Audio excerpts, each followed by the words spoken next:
देश के चौथे स्तंभ के सम्मान में आज एक बहुत बड़ा कवि सम्मेलन और मुशायरा का आयोजन किया गया। उसके सौजन्य से रिलैक्सो कंपनी के एमडी अब्दुल्ला खान ने जिस तरीके से उत्साहित पत्रकारों को किया, अब देख करके हैरान रह जाएंगे। उसी दौरान बस्ती के मुख्य विकास अधिकारी को सम्मानित किया गया। हम आपको बता दें, मुख्य अतिथि के रूप में मुख्य विकास अधिकारी बस्ती और उनकी धर्मपत्नी सहित फीता काट करके उसका उद्घाटन भी किया गया। हम आपको बता दें, रिलैक्सो कंपनी के एमडी के सौजन से यह कार्यक्रम को आह्वान किया गया। हमारे तेज तर्रार वरिष्ठ पत्रकार पवन कुमार श्रीवास्तव, जो कि उनका बहुत बड़ा योगदान रहा। हम आपको बता दें, जिस तरीके से संत कबीरनगर जनपद में जिले के आला अधिकारी को पत्रकारों ने उनको आखिर क्यों नकार दिया, आखिर सम्मान बस्ती के अधिकारियों को क्यों दिया गया, सवाल कई खड़ा होता है। आखिर जनपद के जिम्मेदार अधिकारियों को पत्रकारों ने क्यों नकारा।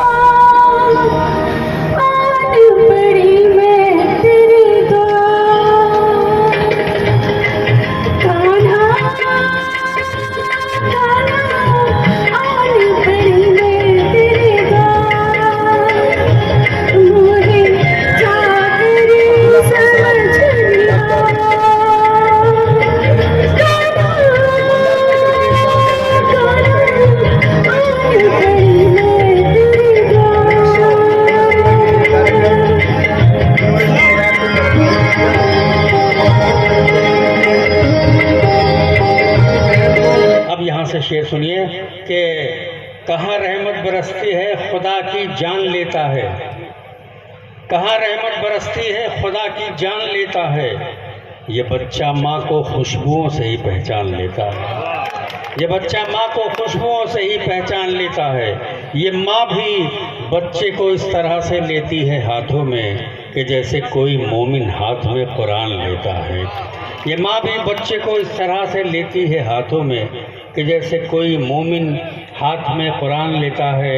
ये एक आध मुक्तक के लिए मुझे याद दिला रहे हैं, वो पेश किए दे रहा हूँ। लोग औलादों से अपनी रखते हैं क्या क्या उम्मीद, खुशनसीबी है जो अपने पेड़ का फल खा सके। लोग औलादों से अपनी रखते हैं क्या क्या उम्मीद, खुशनसीबी है जो अपने पेड़ का फल खा सके। पूरी करते रहते हैं बच्चों की सब फरमाइशें और बूढ़ी माँ का एक चश्मा नहीं बनवा सके। पूरी करते रहते हैं बच्चों की सब फरमाइशें। और गुरुजी सुनिएगा कि अगर माँ की क्या ख्वाहिश होती है कि अगर टूटा हुआ चश्मा मेरा बनवा दिया होता तो मैं अच्छा शगुन अच्छा मुहूर्त देख सकती थी। अगर टूटा हुआ चश्मा मेरा बनवा दिया होता तो मैं अच्छा शगुन अच्छा मुहूर्त देख सकती थी। मुझे कब शौक़ दुनिया देखने का था मेरे बेटे, मगर चश्मा लगाकर तेरी सूरत देख सकती थी। जारी को उभरने नहीं देंगे हम, देश किसी तरह बिखरने नहीं देंगे। मेरी आवाज से आवाज मिलाइए। नफरत के पुजारी को उभरने नहीं देंगे हम, देश किसी तरह बिखरने नहीं देंगे। हम सींचते रहते हैं इसे अपने लहू से, हम सींचते रहते हैं इसे अपने लहू से। हम रंग तिरंगे का उतरने नहीं देंगे, हम रंग तिरंगे का उतरने नहीं देंगे। एक छोटी सी नज़्म आपकी खिदमत में पेश करना चाहता हूँ। वो नज़्म जो आज की ज़रूरत है, जो वो नज़्म जिसने बहुत हद तक मुझे एक पहचान बख्शी है। तो मैं चाहता हूँ कि पहली सब से लेकर आखिरी सब तक जहाँ जहाँ लोग तशरीफ रखते हैं, एक एक मिसरे के साथ मेरे साथ सफ़र करें। अगर लगे कि आपके भी एहसास की तर्जुमानी हुई हो तो मुझे तालियां बजाकर सूचित करें। आपका आशीर्वाद आपका। यही है मेरा हिंदुस्तान,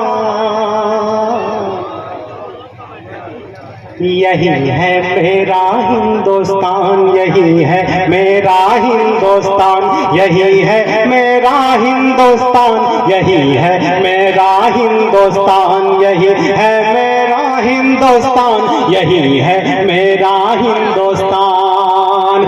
जिसकी फजा में हर सू गूंजे, जिसकी फजा में हर सू गूंजे गीता और कुरान, यही है मेरा हिंदुस्तान, यही है मेरा हिंदुस्तान, यही है मेरा हिंदुस्तान। हमारे हिंदुस्तान की कतई वो तस्वीर नहीं है जो आज आप सोशल मीडिया पर देख रहे हैं। आपकी खिदमत में पेश करता हूँ, मेरा हिंदुस्तान, यही है मेरा हिंदुस्तान। हिंदू मुस्लिम सिख ईसाई की आंखों का तारा है, हिंदू मुस्लिम सिख ईसाई की आंखों का तारा है। अपने वतन का जर्रा जर्रा हमको जान से प्यारा है, अपने वतन का जर्रा जर्रा हमको जान से प्यारा है। रंग बिरंगे फूलों जैसे हर मजहब के लोग यहाँ, सबकी बोली अलग अलग है, सबकी अपनी अलग ज़बान। गंगा जमुना से मिलकर अमृत के धारे बहते हैं, पर्वत से ये गिरते झरने झूम झूम कर कहते हैं। धुल जाते हैं पाप इसमें जो करता है स्नान, यही है मेरा हिंदुस्तान। घबराते थे अशफाकुल्ला और बिस्मिल के नामों से डर जाते थे, अशफाकुल्ला और बिस्मिल के नामों से डर जाते थे। अंग्रेजों की गर्दन पर तलवार चलाई टीपू ने, जंग के मैदान में दुश्मन को धूल चटाई टीपू ने। चढ़कर दुश्मन की छाती पर यूसुफ ने ललकारा है, अंग्रेजों अब भारत छोड़ो, भारत देश हमारा है।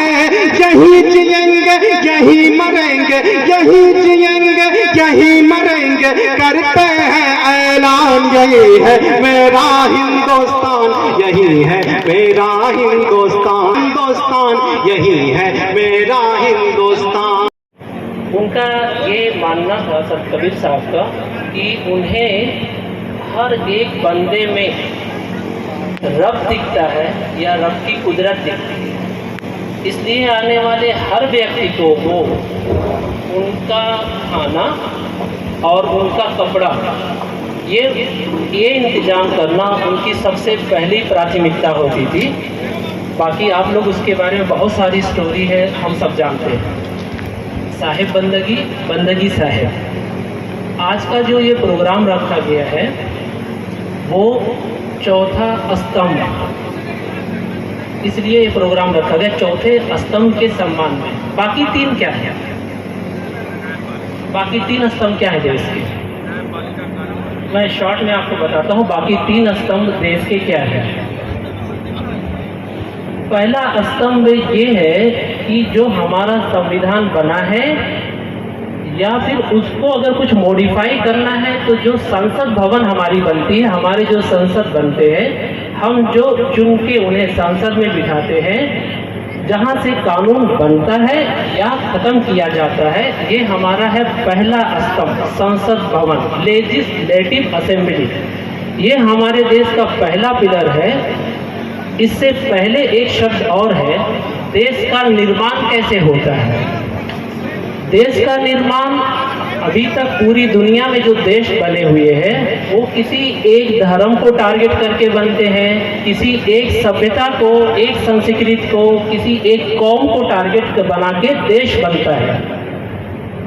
हमारा जो भारत का निर्माण हुआ है, भारत का निर्माण सभी धर्मों, सभी परंपराओं को मिला के जो हमारी टीम थी जिन्होंने ये रूल रेगुलेशंस और बुक, संविधान की बुक बनाई है, एक ऐसा देश का गठन किया है कि आप पूरी दुनिया में उदाहरण ले ले, ऐसा संस्कृति, ऐसा देश कि जहाँ पे हर धर्म के, हर भाषा के लोग एक समान जीवन जी सकते हैं, ऐसा देश हमारा भारत, सिर्फ हमारा भारत ही है जो इस तरह से इसका निर्माण हुआ है।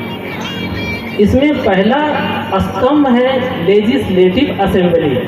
जो हम पब्लिक तय करके हमारे संसद को भेजते हैं, तुम हमारे लिए कानून बनाओ जिस पे हम सब मिलके चलेंगे।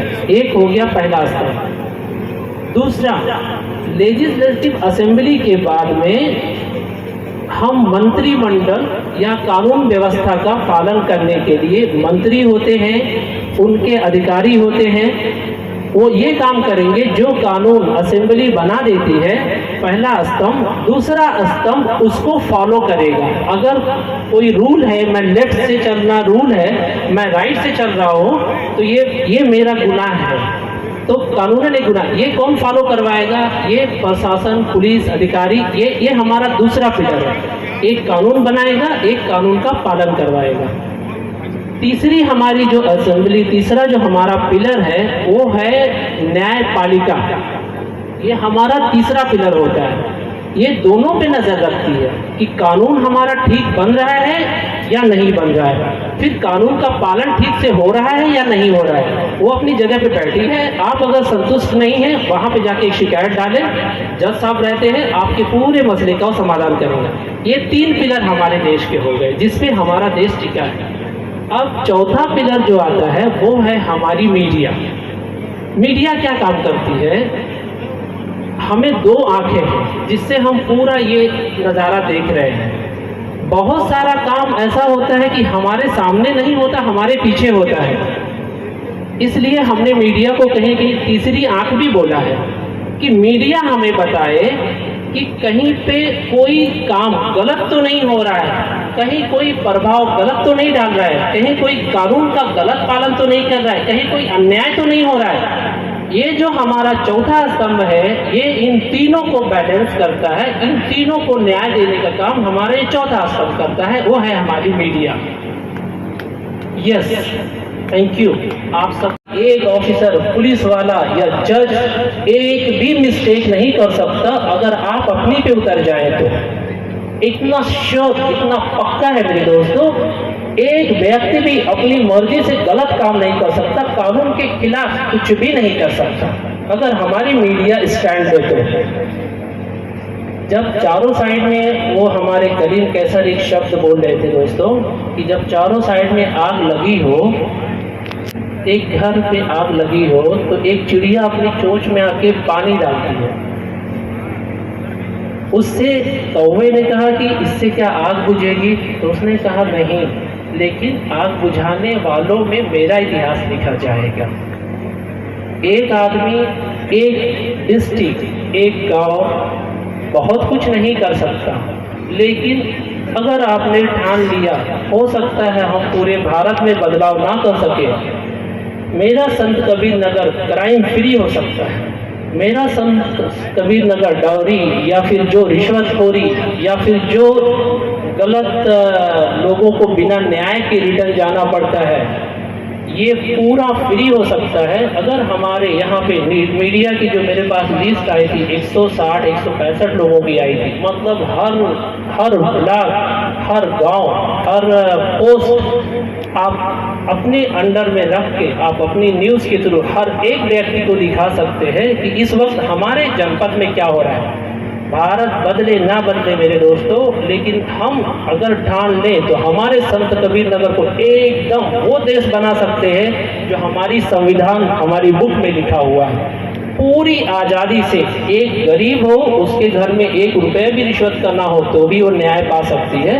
एक अमीर पॉलिटिशियन का भी बच्चा हो, इतना भी बड़ा पैसे वाला हो तो भी उसको सज़ा मिल सकती है अगर हमारा चौथा आधार स्तंभ मजबूती से निष्पक्ष खड़ा हो जाए। आप कुछ भी कर सकते हैं। मुझे फ़ख्र होता है, गर्व होता है कि मैं इस का आज एक हिस्सा बना जिसमें मेरे इतने सारे दोस्तों को मैंने थोड़ा सा एक सराहना की, थोड़ा सा योगदान दिया। थैंक यू दोस्तों, थैंक यू।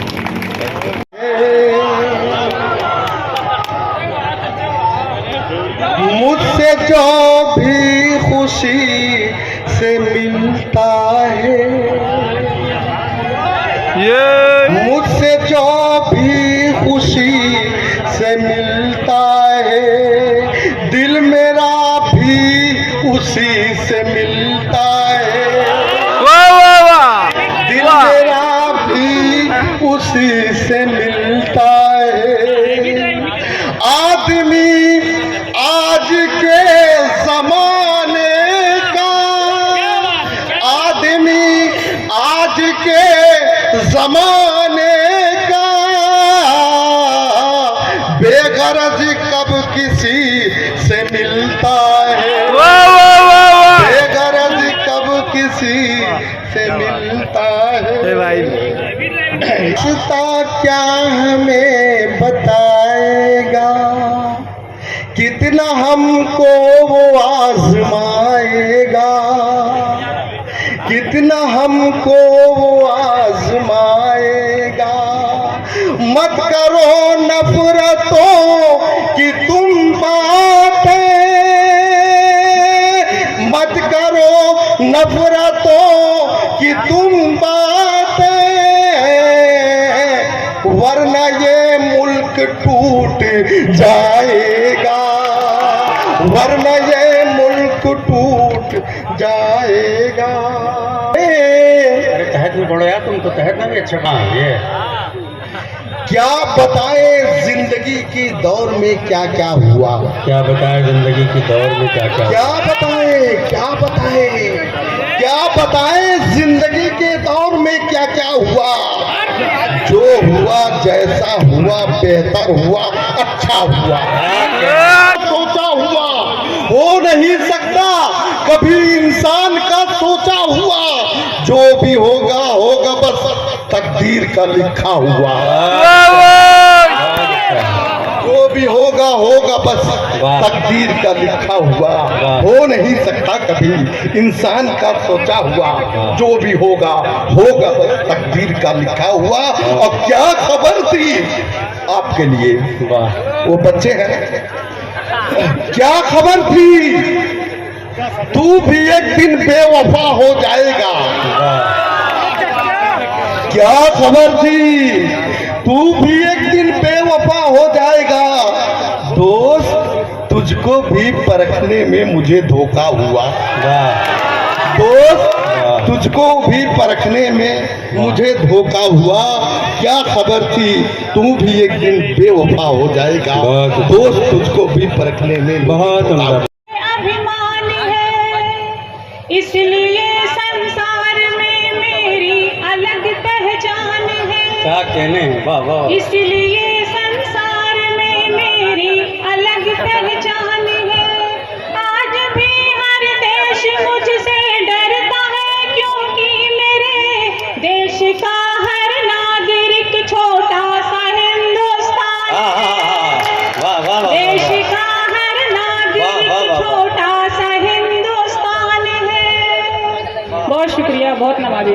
उस मोहल्ले से दाद बहुत आ रही है, उन बच्चों के लिए एक शेर। मुझको पतंग कटने का बिल्कुल भी डर नहीं, मुझको पतंग कटने का बिल्कुल भी डर नहीं। बस चाहती हूँ कट के तेरी छत पे जा गिरे, बस चाहती हूँ कट के तेरी छत पे जा गिरे। बहुत अच्छा। एक खता हाजिर करती हूँ। तुम्ही मंजिल हो कोई रास्ता अच्छा नहीं लगता, तुम्ही मंजिल हो कोई रास्ता अच्छा नहीं लगता, कि तेरे बाद कोई दूसरा अच्छा नहीं लगता। तेरी आंखों में अपने आप को एक बार देखा था, तेरी आंखों में अपने आप को एक बार देखा था। मुझे अब और कोई आईना अच्छा नहीं लगता, बहुत अच्छा है, मुझे अब और कोई आईना अच्छा नहीं लगता। वाह वाह वाह। एक कथा और समाप्त करें। दिल के मामलात में उजलत न कीजिए, दिल के मामलात में उजलत न कीजिए। पहली नजर में इतनी मोहब्बत न कीजिए, बगावत न कीजिए। बहुत अच्छा, बहुत दिमाग से भी बगावत न कीजिए। वाह वाह वाह। एक गजल तरन्नुम में कि होशियारी बहुत है, समझते हैं कि होशियारी बहुत है, समझते हैं कि होशियारी बहुत है, समझते हैं कि होशियारी बहुत है। यही लोगों में बीमारी क्या कहने हैं, वाह वाह वाह। यही लोगों में बीमारी बहुत है। बहुत अच्छा। ये दुनिया तो डराने की जगह है। ये दुनिया तो डराने की जगह है। ये दुनिया तो डराने की जगह है। यहाँ सब में अदाकारी बहुत है। वाह वाह वाह वाह वाह वाह। यहाँ सब में अदाकारी बहुत है। वाह वाह वाह। भटक जाएगा रास्ता कारवां अब। भटक जाएगा रास्ता कारवां अब। भटक जाएगा रास्ता कारवां अब। सभी में शौक सरदारी बहुत है। वाह वाह वाह वाह। दिया होने फिर देख के इस शहर में क्या हो नहीं सकता। अपनी को देखिए सीडीओ साहब इतने खूबसूरत अंदाज में मुख्य अतिथि के तौर पे बहुत अच्छी बातें कर रहे थे, बहुत अच्छा भाषण दे रहे थे। लेकिन चलते चलते गौर से उन्होंने देखा अपने पति की तरफ, तो उन्होंने कहा कि शैलजा जी गाती बहुत अच्छा है। इसमें कोई शक नहीं है, बहुत अच्छा गाती है। अगर ये सीडीओ की पत्नी ना होती तब भी ये मोहन की राधिका ज़रूर हो। लेकिन ऐसा नहीं है। एक हमारे दोस्त हैं, बालचंद जी के भी दोस्त हैं, तो उनके घर हम लोग गए। बड़ा हम डींगे हाँकते थे कि यार घर में हम जो कहते हैं वही होता है। हम खाना मांगते हैं, गर्म खाना गर्म खाना, गर्म पानी, ठंडा पानी ठंडा पानी। तो एक दिन हम और बालचंद जी उनके घर गए तो देखा कि वो चौकी के नीचे छुपे हुए हैं। तो मैंने पूछा कि ये क्या कर रहे हो? कहेंगे देखो मैं घर का मालिक हूँ, मेरा जहाँ जी चाहेगा मैं वहाँ रहूँगा। हमारी शासन हार जाएगा, हमारे राम जी से फिर ये रावण हार जाएगा। तो मैं तो द्रौपदी सी शक्ति का साहस जुटाना है, कहाँ तक चीर खींचेगा तो शासन हार जाएगा, शासन हार जाएगा। और सीडीओ साहब और शैलजा जी, आप दोनों के लिए दो मिसरे के समर्पण की कोई तुलना नहीं उस प्रेम जोगन के, समर्पण की कोई तुलना नहीं उस प्रेम जोगन के। इसी एक बिंदु पर राधा से मोहन हार जाएगा। अब्दुल्ला भाई को बहुत ज़रूरी था। देखिए ये चीज़ें ज़रूरी क्यों होती है। एक जंगल में एक बहुत खूबसूरत मकान बना हुआ था और उसमें आग लग गई। हर तरीके से लोग उस आग, जलते हुए मकान की आग को बुझाने की कोशिश कर रहे थे। छोटे छोटे परिंदे भी, छोटे छोटे चिड़िए और इस तरह के लोग बुझाने की, अपने चोंच में पानी लेके उस आग को बुझाने की कोशिश कर रहे थे। एक नन्ही सी चिड़िया ज़रा सा अपनी चोंच में पानी लेके उस जलते हुए मकान की आग को बुझाने की कोशिश कर रही थी। तब तक कौवे ने देखा, उसने कहा कि चिड़िया तेरी चोंच में जो पानी है उससे ये जलता हुआ मकान और ये आग नहीं बुझने वाला। चिड़िया ने कहा कि मैं जानती हूँ कि मेरे मुंह में ये जो थोड़ा सा पानी है ये नाकाफ़ी है, ये कम है, लेकिन याद रखो कि जब इस मकान के जलने और बुझने का इतिहास लिखा जाएगा, जब इस मकान के जलने और बुझने की तारीख लिखी जाएगी, तो मेरा नाम आग लगाने वालों में नहीं, आग बुझाने वालों में होगा। तो मैं बहुत मुबारकबाद दे रहा हूँ आपको कि आपने आग बुझाने का काम किया। साहित्य समाज का दर्पण होता है।